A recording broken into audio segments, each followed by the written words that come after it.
Follow us on Twitter or X at Ghettoplex_MP4, on Instagram at Ghettoplex.mp4, or on YouTube at Ghettoplex. Beetlejuice. It is not the worst sequel ever, but it is also not good. Let's begin with the non-spoiler part of the review. I will warn you when we get to spoilers. To sum up the story, based off of what you've already seen in the trailers, the Deetz family is having a little bit of a crisis when a certain member of the family departs from Earth. The 3 generations of Deetzes, so we have the grandmother Deetz, Lydia Deetz, and Astrid Deetz, all come together for this funeral where Beetlejuice finds an opportunity to reunite with this family. However, there's also a third party involved in Monica Bellucci's character, who has a bit of a mission of her own regarding Beetlejuice. There's several storylines happening at once, which all kind of fall together in one climactic moment of the film. However, the execution of these several different stories lining up there's no satisfying payoff. And it's not that you can't have several storylines happening all at once. It has worked before. For example, Smoking Aces, that's a film about one hit being put on a single target, and several different parties of hitmen are after that same target. And we follow these different hitmen on their journey to the same destination. So the goal is the same, but everyone gets there differently, or doesn't get there. So I say that just to say in Beetlejuice, the construction for them to meet to that one point wasn't well done, in my opinion. But in a nutshell, that's the general plot of the movie. The 3 Deetz women are separated, but they are brought together by a departure in the family, and Beetlejuice is an instrument of their reunion and bringing them back together as a kind of a close family unit, but not really. I'll explain in the spoilers. I do want to say, though, about the production design on this film. Well, from the commercials, you get the impression that it is going to be practical effects, which they deliver heavy on, as far as the creatures and the demons and monsters and the stop motion animation. So it definitely has that similar world building from the first film. There's only one scene that's heavily CGI that definitely is not going to age well. But other than that, all the effects are practical and fun. There's a lot of puppeteering. Stop motion animation is really good also. I would say the craft of the film is really good. It's really well made. It's a well made film, but not a well told story. The first thing I really liked was in the city of Maine. Sorry, not the city of Maine. I just got back from Maine. So in the city that they live in, it looks very much like a small town. But the intro, they open up with a kind of telephoto drone shot of the city, which I thought was really cool during the opening credits when they're flying over the town to establish where the story is going to be taking place. So let's get into the spoilers, talking about stories. So if you've gotten to this point, just know I'm getting into spoilers. If you don't want anything spoiled, go watch the movie, come back, and then continue listening. So Lydia Deetz has her own talk show. She kind of has a little bit of an Elvira vibe going on to her. She's really pushing on the sixth sense. She can see dead people. She's become a necromancer. She can communicate with the dead. Immediately, we establish that Lydia Deetz has a love interest. Lydia Deetz also, if you don't know, this is Winona Ryder's character. So Lydia Deetz's manager for her show is also her boyfriend. And immediately, right off the bat, his actions are so cartoonishly outrageous. It kind of feels as though the audience is not trusted to understand later that this is supposed to be the bad guy. He's just shisty. He's obviously supposed to be an unliked character. And it doesn't really leave any room for you to be surprised by anything he does later on. He becomes extremely predictable, and you already know he's going to be a bad guy just upon his first interaction with Lydia Deetz. So yeah, as soon as you see him, you're like, okay, yeah, this guy's a bad guy. Typical bad boyfriend, bad fiance, whatever. This is kind of a reoccurring thing in the film, by the way. Every boyfriend or potential love interest is actually just a bad guy. So yeah, I don't know, man bad. Typical for like Hollywood. Basically every dude in this film is dumb or useless. Anyway, so Lydia's doing her show and she gets interrupted by a barrage of text messages from grandmother Deetz about their father who died, which was Jeffrey Jones in the first film, who obviously couldn't be in this film for reasons due to criminal activity that he was engaged in. I won't say what he did. If you want to look it up, it's pretty gross, but you could go ahead and find out for yourself. And I haven't seen him in a movie ever since that crime. So that's why he's not in the film in person, but his character lives on through stop motion animation and some practical puppeting. Anyways, I'm going to refer to these two characters as grandmother and grandfather Deetz. I was wondering how they were going to handle his character because there's no way they can recast him. He just has a very particular look. It'd be so strange for him to just look different as a different actor playing his character. But his death is what brings all the girls back together, back to the house. So they have to get a funeral together, and they have to tell Astrid Deetz, who is the daughter, Jenna Ortega's character, and they must put a funeral together. They all have to get back together at the original Deetz home in that small town where in the first film we meet Beetlejuice. In between that point, we also meet Monica Bellucci's character, whose name is, I believe, Dolores. She is a soul-sucking succubus who has been awakened on accident, or I guess set free on accident by a cameo character in Danny DeVito, where she begins her quest to find Beetlejuice. Her character gives a lot of backstory to Beetlejuice's origin. They had a little bit of a one-night stand, I guess you would call it, which ended in, I don't know if both of their deaths, but definitely her death. Then we go back over to meet Astrid for the first time at school, where the family, the Deetz family, has some influence, I suppose, in this school. The school has a building dedicated to the Deetz's name. It's called the Deetz Art Center or something like that at the school. And you even see Grandmother Deetz's art installation from the first film displayed at the school. And we meet Astrid, who is this young and progressive student. She's the president of the Climate Change Committee Club or whatever it is. So already kind of right off the bat, I've not watched much of Jenna Ortega's material as an actress. I know she's really big from the Wednesday show and she was in Scream, and those are other properties I didn't really have any interest in watching, but I do know that, Jenna Ortega, she's a big deal. She's the new it girl, and she is ridiculously she's unreasonably cute.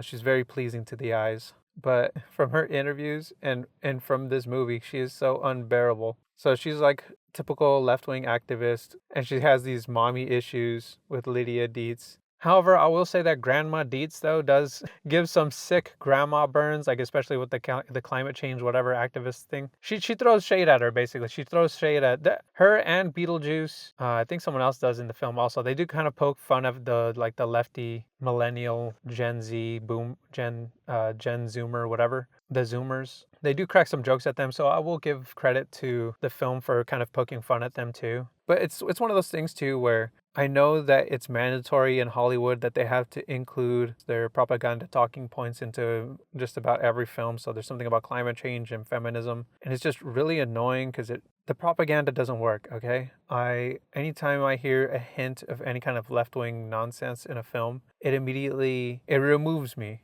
It removes any kind of interest or further interest I would have had in a character or in a storyline of the film. And while there is a little bit of roasting on those type of people, the left-wing type of people in this movie, I don't even want that. I just don't care. Anyways, let me move on. As Lydia and Grandmother Deetz go and pick up Astrid, you can tell there is some family drama amongst them. Astrid Deetz has this "I miss my daddy" kind of storyline because her dad is no longer with them. He died being an activist in some other country, something about protecting the rainforest, or I don't know, something stupid. I really just don't care about her and her dad's story. She's like really bratty too. She's just an obnoxious brat the whole time. Kind of reminds me of Hunter Schafer's character in Cuckoo, where she was unlikable and I didn't care about her daddy issues. In this film, it's more Astrid having mommy issues, and she's so upset about her left-wing daddy, who we don't really get too much backstory on, other than like a family photo album and some exposition dump. And in between all of this, Lydia is getting glimpses of Beetlejuice. Like at her talk show, she sees him in the crowd. At the school, when she goes to pick up Astrid, she sees him amongst the students. So she's having visions of him, which is leading to the inevitable reunion between Lydia and Beetlejuice. Meanwhile, we meet Willem Dafoe's character, who is a detective in the afterlife for crimes committed in purgatory. I guess this is kind of like a purgatory. This afterlife is, it seems like it's not heaven or hell. It seems like it's purgatory. Anyways, that's what I'm going to call this, the DMV. It's no longer just the DMV of death as I referred to it in the first review of the first Beetlejuice movie. I'm just going to call this purgatory. Anyways, then we have the detective, who was William Dafoe, who was actually an actor and then died and became a detective of the dead in the underworld where everyone is dead. And his goal is to find Beetlejuice because Dolores has been freed and she's now on the loose looking for Beetlejuice, and she's a succubus who just sucks the souls out of everybody. Beetlejuice makes this funny joke about, soul sucking, and she can really suck one out of you. So we learned that her goal in the film is to get back to Beetlejuice. And it's not really clear once they actually kind of reunite if she wants to kill him or if she wants to reunite with him.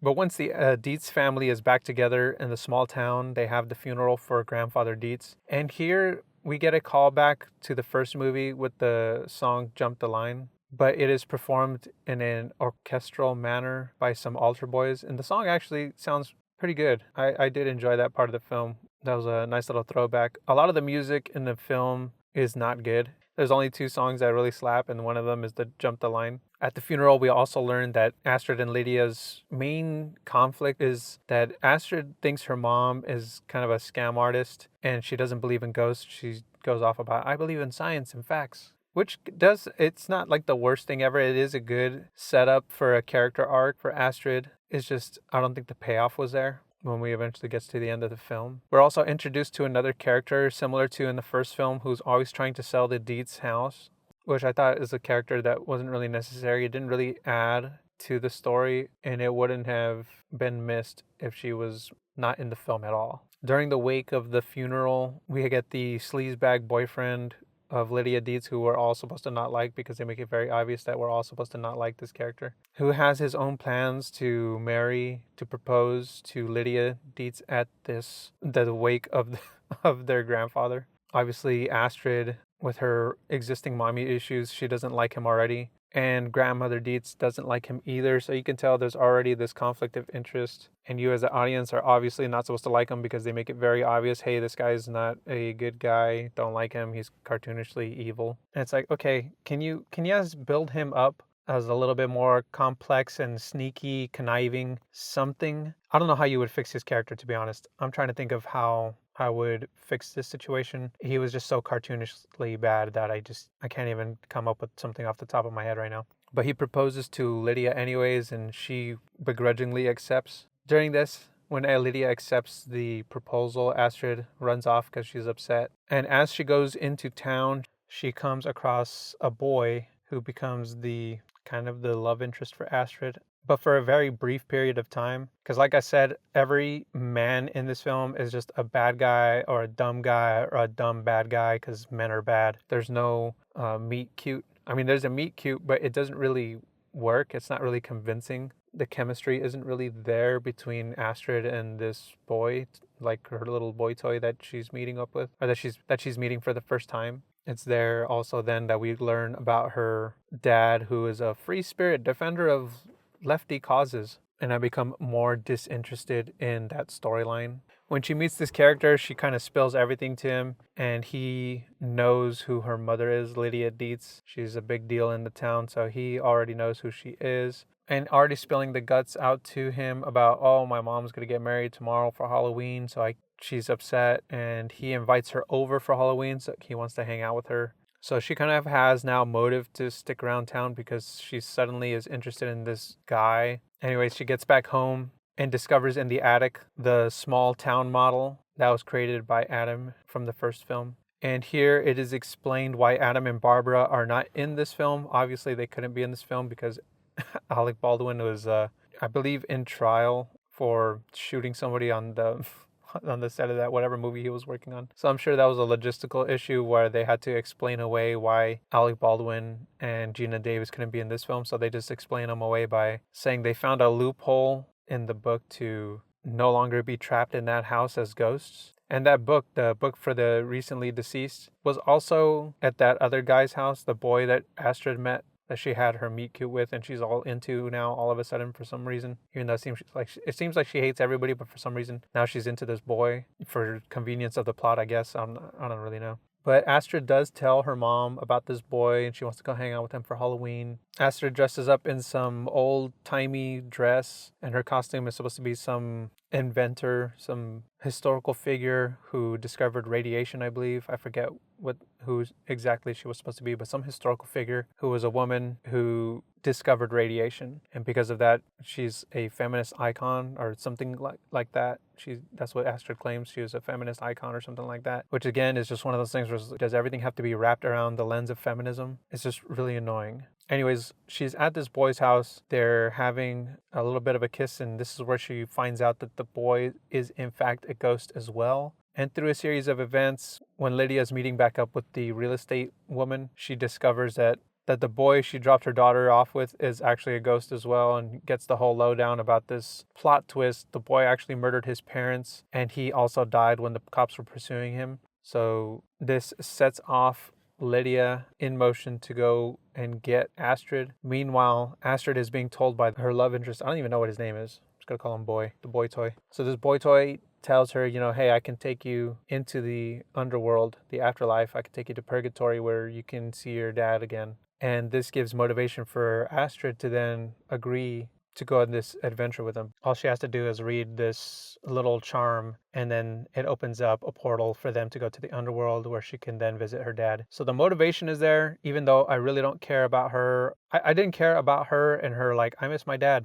Also, because there wasn't really a lot of setup. There was just more exposition, my dad, he was a good person. He was an activist. We protested. Look at this picture of us protesting. Look at our signs. So yeah, immediately I'm out. I don't care. I've lost any kind of whatever emotional connection with characters I would have. So her motivation to just go see her dad, I just don't care. But that is a vehicle to get her into the underworld. So, it is what it is. But this boy toy, he has a mission of his own. He also, similar to Beetlejuice, he just wants to be back in the living world. He wants to go back to being alive. So he uses this opportunity to trick Astrid into reading this kind of a spell. I don't know what to call it. In the book of the recently deceased, there's a section there that allows a person to trade places with the living if the person who is living reads this chant or this prayer. I don't know what to call it. Astrid, not knowing that this is what she's getting herself into, agrees because it's her opportunity to go see her father. So she just thinks that she's reading this enchantment to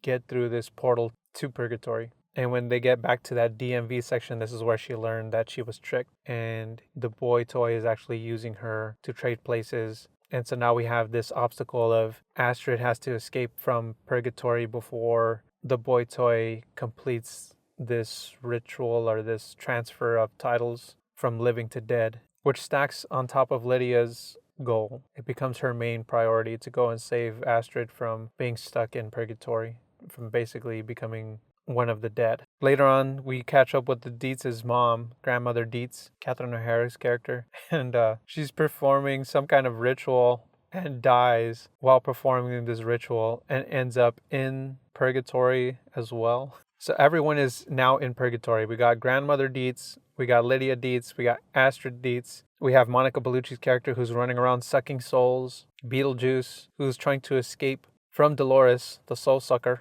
while simultaneously trying to seek out Lydia Deetz to complete his goal from the first film, which is also to marry Lydia and become free to the living world. But yeah, so Beetlejuice, his objective, I still support him. I know someone gave me a hard time about this in my original Beetlejuice review. He's a man who does his job. Okay? He's like a bioexorcist. He doesn't do any kind of bioexorcism in this film, but he's a dude who's just seeking freedom. So I don't see why he's the bad guy in this film. He helped Lydia get her daughter Astrid free. He took the boyfriend, the sleazebag boyfriend, fiance, business manager out of the picture using the Dune sandworm. That was also kind of cool too when Lydia and Astrid ended up on the Dune dimension and the worm came out. They did pull off a little bit of a Dune tribute there. I was watching also recently one of Midnight Edge's videos, and they were talking about the connection between Wes Craven, Freddy Krueger, and Beetlejuice. I didn't know that Wes Craven was originally the chosen director to create the first Beetlejuice, and the story changed a lot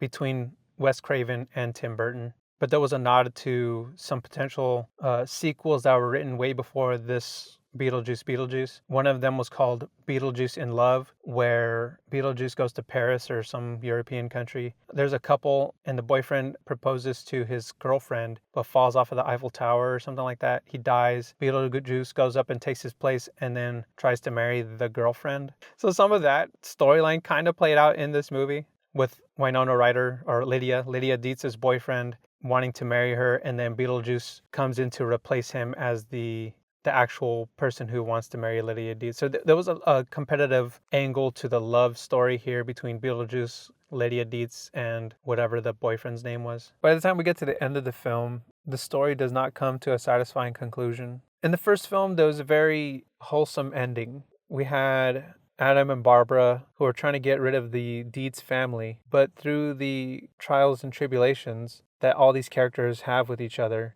they become sort of a new family unit in this house. This film is the opposite. There's no new family. There's no wholesome ending to this film. It's not like a sad ending. It's just, it doesn't have that same dynamic of characters that grew together and then ended up as a nice little family unit like the first film. You know, Adam and Barbara have no relation to the Deetzes, but through the obstacles they go through together, they become close. There's all these obstacles and various storylines that everyone's going through that does boil down to a single climactic point. But in the end, they lose family. There's less of a family than there was in the beginning. You know, I suppose not every film needs to end with everybody, being happily together ever after, but this film didn't do a good job of executing it in the opposite direction. But to sum up my feelings for the film, there's a lot of actors who I really enjoyed, Danny DeVito, Willem Dafoe. Michael Keaton's performance as Beetlejuice is unmatched. He is just perfect as that character. Winona's performance is good as well. But the only characters I actually cared about in this film, like the only people who I was rooting for was Beetlejuice and Bob. Monica Bellucci, obviously she's like drop dead gorgeous. There's no denying her beauty. And Jenna Ortega is unreasonably cute for no reason. But her as a character, and I don't know if her as a person, but I couldn't stand her. I just didn't like her. And from what I've heard in her interviews, she's kind of a mixed bag. There's times where she seems a little bit based. And then there's times where she's obnoxious, like, ugh, you, Hollywood, lefty. But a cast of actors who I really like doesn't really make me like the story. I liked the performances. I liked the performances of some of the actors, but I didn't like the story at all. I plan on never watching it again. I will definitely stick to the original. If you saw it already, let me know in the comments how much you disagree with me. Follow us on Twitter/X at Ghettoplex_MP4, on Instagram at Ghettoplex.mp4, and on YouTube at Ghettoplex. And I'll see you guys in the next episode.